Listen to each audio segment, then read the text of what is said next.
Bonjour les belles dames, j'espère que vous êtes très bien. Bienvenue sur ma vlog. Donc, le lot la vidéo na zolamba o ezali tilapia. Nakendaki vraiment pas bato batekaka market ba fish bateka ba mbisi vraiment ya fresh quoi. Ba nettoyer pour na yo et tout. Maintenant nazongi na ndaku, ngamu na biso maki na nettoyer bobi ke tilapia za la mbisi moko za kitoko, mais azalaka na mwa solo makasi. Donc nga vraiment nalinga vraiment ko nettoyer. Ata kuna mpesi nasomaki je balongoleli nga basali te, balongoleli nga baekai, mais ntango naye na ndako na bina nettoyer sikoyo bien bien wana ngambo nalateli yango bagan, ezalaki moment mbisi moko ya fresh kama omona musuni nango na kati eza pe fresh et tout, donc eza pa musuni ya sika si je peux dire ça. Après konettoyer bien na kati namoni ke c'est bon et nakoya kozwa sikoyo oyo eza citron. Nakobanda konika citron na nga na kati ya musuni très bien surtout na mitu. Nga aza motu nalingaka motu nalingaka mikuwa ba libelle dame. Nakovandela kota motu naniki na lisusu citron mosusu naniki mpe baposo ko bomoni baposo nango libanda naniki ye bien bomonake mai na biso ezalaki pembe ntango konika comme ça omonake mai na oyo ekomi lokola na couleur ya marron parce que salite vraiment elongwe na mbisi na ngai, ok. Après wana nakobwaka mai nakorince yango mbisi na ngai ekomi comme ça, ekomi vraiment propre bien nettoyé. Après wana nakoya sikoyo kotia yango banzela balibele dame nalingaka mbisi oyo mingi me nakokaka kolia yango mpa bato te, ebangisanga kolia yango mpa moto oyo nayebi te parce que azalaka mbisi moko ke faut vraiment konettoye kozwa temps na yo mpo azala kitoko. Donc après wana natie banzela ka bomoni ntina kati na nga mpe ese nettoye mais très bien. Et là naza sikoyo na baepice oyo naokende komélanger. Là nazonika oyo ezali ndembi nazali na céleri, naza na oyo ezali tangawizi toza pe na oyo ezali ai naza pe na oyo ezali pilipili na ngai ya vert wana comme bomoni, ok. Biloko na biso nyonso wana comme bomoni na video na komélanger yango très bien. Après komélanger ekokoma biso comme ça marinade na biso esalami très bien nakozwa pilipili na nga oyo ezalaka vraiment pilipili te ndenge esalaka mwa mokie natie natie mpe oyo ezali muscade. Soki olingi pilipili te nakoloba kotia te, eza na mposa kotia te soki olingaka pilipili te. Après kotia muscade nakotia oyo ezali white pepper nakotia oyo ezali paprika nakotia elengi ya poisson. Nakotia yango nyonso parce que poisson na ngai ezali poisson ya minene nangaki poisson na ngai ezala mwa doré nakoya kotia mbuma na ngai ya aja. Donc oyebi ke aja ezalaka na goût ya tomate, soki na aja te na baki okotia na tomate so olingi ke poisson na ezala doré, ok. Donc nga natiaki aja. Après wana naye kotia mungwa nakotia oyo eza citron. Donc natie citron après nabakisi moutarde donc elembisaka musuni pardon elembisaka poisson ndenge ezalaka sala toujours bien. Et là nakoya komélanger baépice na nga nyonso to oyo natiaki ekoma marinade na biso comme bozomona la. Avant ke natia yango na poisson na nga nakozala sûr ke nameki mungwa so namoni ke mungwa c'est bon là nde nakotia na poisson. Après eloko ya suka nayaki kotia ezali huile, natie huile comme bomoni wana na mélanger donc marinade na nga ekomi ngai comme ça. Donc oyo bozomona poisson na nga eza na mai te, avant ke natia yango marinade napangusaki poisson na nga na tissu nalongolaki yango mai nyonso et là nazokota sikoyo marinade na nga ntina kati ya poisson na biso. Donc omonaka poisson na nga eza poisson monene, eza poisson mike te nalingaki apres kotia marinade comme ça nakotika yango ata mpona 1h30 après nde nakoya kotumba yango même mpona 2h même mpona 3h balibele dame tika yango ezwa temps nango okomona ke poisson ekokota vraiment goût kitoko. La poisson na nga ekomi comme ça comme bomoni e nakotika yango à côté. Donc naosalaka poisson nakotisi vraiment marinade na nga ntina kati comme bomoni donc ekotaki vraiment goût. Donc après toloba 3h comme ça ou bien 2h30 3h là nakotisa poisson na nga naosala yango na four. Là nazwi sani na nga ya four nabwakeli yango spoil na biso ya huile e naza na ba mix pepa na nga ya jaune ya rouge et là naye kotia mpe matungulu. Donc naotia yango na se après nakotia poisson na nga likolo nde nakokesi komatisa yango na four.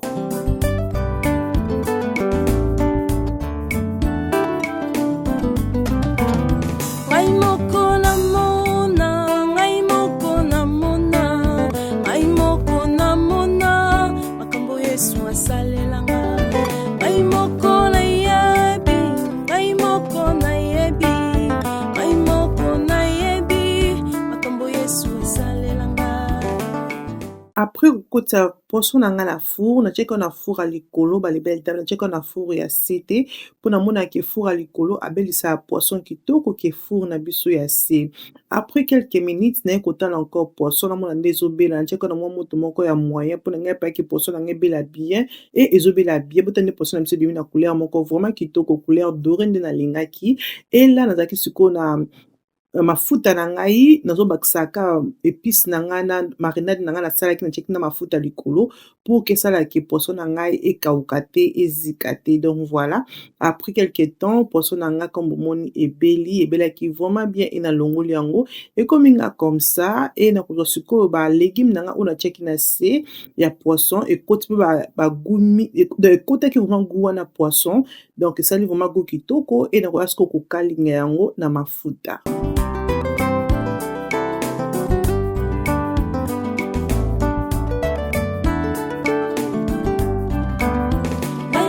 wana balégume na nga ekalingami kitoko comme nalingaki e nazwi sikoyo poisson na nga nakotia yango comme ça na libaya e natie balégume na nga likolo. Donc nga vraiment poisson nakoka kolia yango te sans ba matungulu et tout donc toservaki yango comme ça natiaki makemba côté e nga naliaki kwanga papa na bana aliaki yango na makemba donc c'était vraiment bien et totikeli bana moko biso mpe tolie moko me nabiyaki nasala mikate donc po toliaki yango sans légume balibene lokaka tolia na restaurant toliaki yango sans légume ka nde natiaki yango bongo donc voilà e nasalaki mpe pati na nga mikate nabiki po ezalaki mokolo mpe totala mpe match ezalaki mikolo ya bamatch je pense ezalaki mokolo oyo England ezobeta na Congo donc voilà nde mokolo nasalambaki comme ça.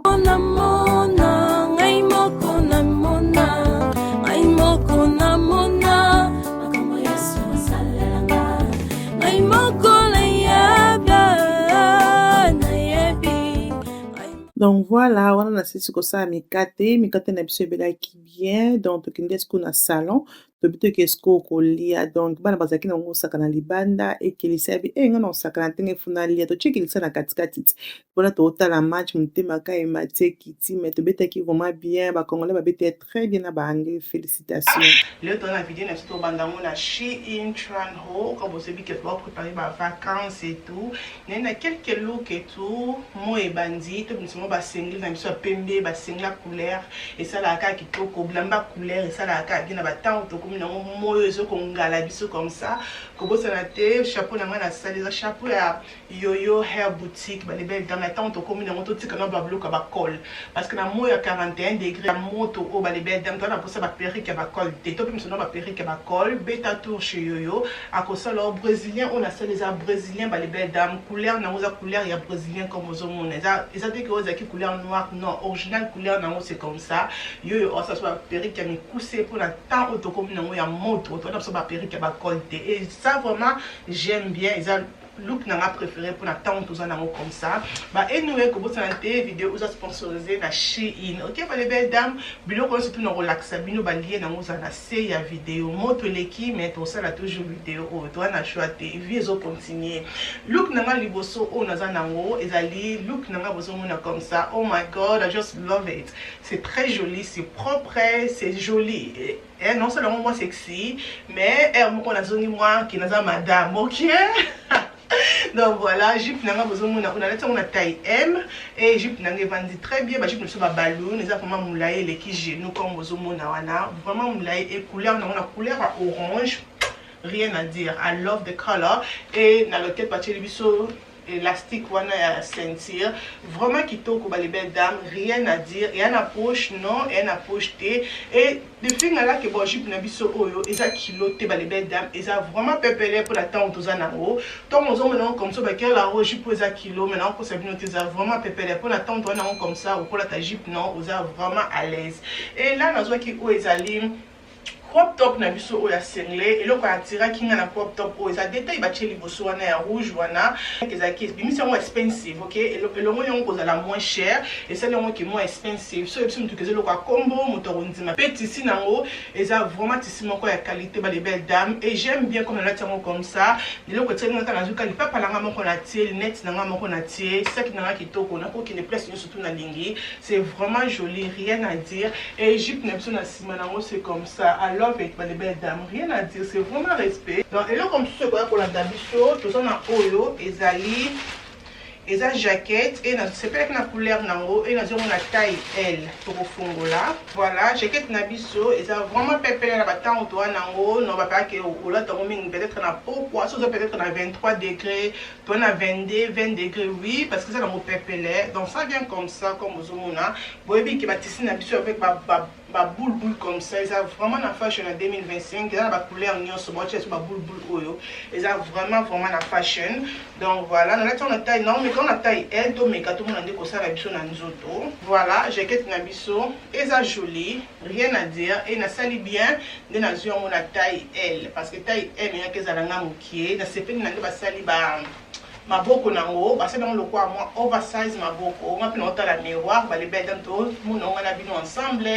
Donc voilà basa maboko dans le quoi la oversize non le basement question basa que moi ba éponge na maboko et on te ça nango sous expensive. OK mais si nous te j'aime donc au ngumba comme ça yes si nous te j'aime les belles dames exactement la boutique nyonso même dans la comme ça ma lili des années en jaquette comme ça c'est joli, c'est très joli et jaquette même si ça fait dans ma poche oui c'est vraiment joli même des couleurs aussi et qui toi attends toi l'amour les belles dames et bah quand couleur à cause ça tout c'est la couleur comme ça c'est joli jaune na orange non et qui il peut pas non bien et qui les belles dames ceux qui m'a dit les abomons on coach comme ça non là tango et à la qui na habité na bandak bomon yango comment et jaquette na biso ils ont étiré tu vois c'est vraiment pépélé ils ont vraiment pépélé quand le roi jupe na la ti jaquette amo donc au kamango tina suka au kamango comme ça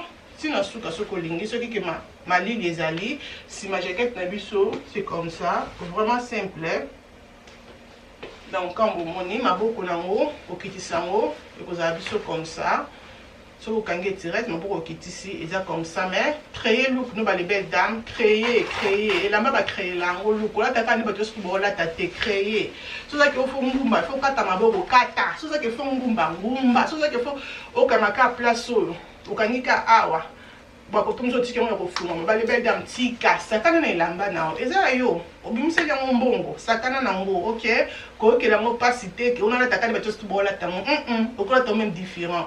Donc là vraiment j'aime à la que rien à dire pour mon nanga nango bali et là comme tout on a sepela kinango eza top oyo na metona taille M et to kotala ngo top na biso eza ba top oyo et mon nzoto ba les belles dames. Donc voilà na romekango après na rozongela bino. OK to meka top na biso meki top na biso ça vient comme ça comme vous omona eza na mulai na comme ça. Donc moi je na tango na ngumbango ekota na kati oko ngumbango même plaisir hein ce ko liniki eza mukuse to ko ngumbango même comme ça pourquoi pas yeah Donc on est comme ça. Si on a un jupe comme ça, il ballon et la ligne qui est mon pouce. Mais si on a un pantalon jean, donc bon c'est une fois, mais c'est joli. Bon mon top n'a pas comment.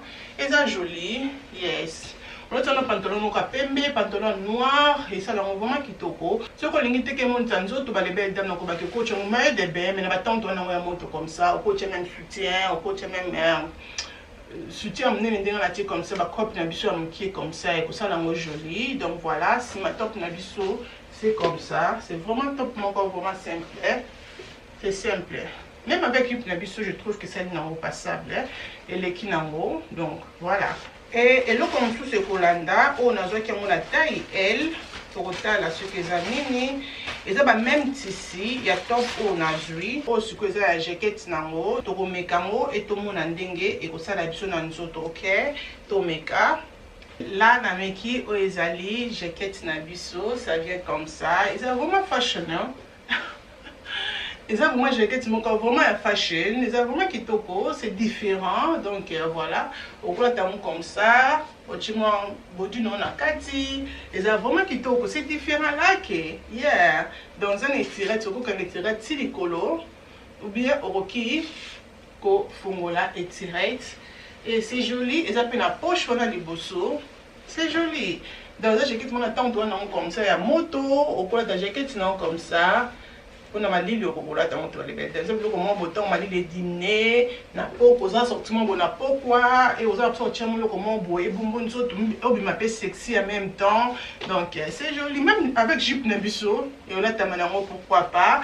Donc si ma jaquette nabiso c'est comme ça, vraiment simple et comme besoin mon jaquette nabiso m'a beaucoup milai, m'a beaucoup na ngoza milai et coquille biso bien la taille elle donc moi j'aime toujours la jaquette na m'a beaucoup comme ça le monde est ça la sexy, n'invite tu dans commentaire na c'est les belles il a toujours comme moi beaucoup I don't know why. Il a toujours poche les belles dames. I don't know why. Mais j'aime, c'est très joli. Donc voilà, c'est comme ça, comme aux homona. Rien à dire, hein? C'est différent. J'aime vraiment. Et bah, du Botswana, c'est différent. J'aime, rien à dire. Et là, comme tout, le pour l'anda biso, tout on a oyo, ezali. Pour là, nous avons la taille M. Toana oyo eza jupe tout le monde qui jupe oyo na sepela kita bona couleur nango couleur olive j'aime bien couleur et na sepela ki nande batongeli yango eza des autres sur mon colo babongo et na sepela ki nango dans un jupe moko pour mon détail nango il faut na repasser mais les belles d'abord que na repasser te pour moto eza vous voyez bien gros donc voilà et les belles d'abord on a nzoto ndenge eza posa quand même na idée donc eza na élastique na ciment pour aider biso mais ça moi j'ai mon kitoko mais ça mon kilo mais ça kitoko et nous na mekango après na zonge la binoto meka là na meki jip na biso Shein jip oyo rien à dire I love it n'est-ce pas que c'est qui des autres hein ben I love it ce que style mango bien au repasser mango au comment on a détail nango oh my god I love this skirt. C'est très joli. Oh my goodness, les belles dames. C'est vraiment joli. J'aime. Et Van Biso fait très bien dans Soto. Donc, les Biso, Singawana, je pense qu'on peut bien dans comme ça. Ce qu'on dit que c'est la moins comme Matalikolo. Au Benzipe, au Kangi. Ce qu'on dit que c'est la moins sexy, moins différent, je pense. Tout mais tout à l'heure, on pour ça là. Regardez-moi ça, les belles dames. À tabino mon corps, jipo sur 10, vous pouvez savoir combien. Et c'est le corps moi j'ai mon beau il y a la qualité mon corps na c'est vraiment qui toko na c'est pas nango jupe au 100% pour mon nanga nango jupe oyo c'est vraiment qui toko c'est très joli et c'est une va forme mais j'aime bien batiamo première étape et deuxième étape de tenir moi ne bon mon n'a mais rien à dire j'aime vraiment c'est très joli et nande koi na sewana les belles dames bon mon nanga na jupe oyo ko la avec crop top ko la avec body mon corps est bien et ça là vraiment qui toko serre comme moi qui toko jupe nous ça là qui toko le papa mon corps est bien le temps pendant le papa au bâton au côté place mon beau fond le porte au côté tout au temps là là au jupe wana wapi ya Shein mtomona ah mtonzimate ya Shein je comme top moi qui toko ça qui toko le papa nous moi est bien comme moi qui mtonzimate que ça Shein et ça livre vraiment qui toko que j'aime yes I love it eloko ya suka oyo naza nango nazwi yango na taille M et je pense que eza robe ouais parce que nazwaki mpe robe et robe nanga eza na couleur ya marron donc voilà comme bozomona neti so bomona yango bie balebete fona meka yango na nzoto tomeka na nzoto apres na kozongela bino ok tomeka oyo ezali look na biso ya suka na Shein. Robe na biso ça vient comme ça. J'aime pas trop. Eza mabete mais j'aime pas vraiment trop. Eza na eloko wana okosala yango loko ya maboko ekita comme ça nayeba te. I don't know mais j'aime pas trop. Je pense pas que ça pour un âge nanga. Je pense que ça pour un âge moko bana meke. C'est pas nango vraiment te. Ça vraiment ma cup of tea te. Déjà vraiment look na mala olata te. Mais sunu te c'est joli na muto c'est pas nango ko bozomona ke bateli bisongo awa eza mulai et awa eza mukuse. Voilà ma belle et le roni esilaka te ozaki lamba langa suka ona meli bino. J'espère que ba look ona laxi bino bo se plata na moko to mibale ba lien biloko to surtout et kozana se ya vidéo ba les belles dames ko bosana te kozala abonner ko aimer ko partager vidéo tozo misa ba vie na kata ba vidéo na biso et ko sala bien mingi. Donc merci beaucoup na Shein na ko sponsoriser vidéo na biso ya lelo. Zala abonner na la roche aimer pe partager. Bisous. Bye.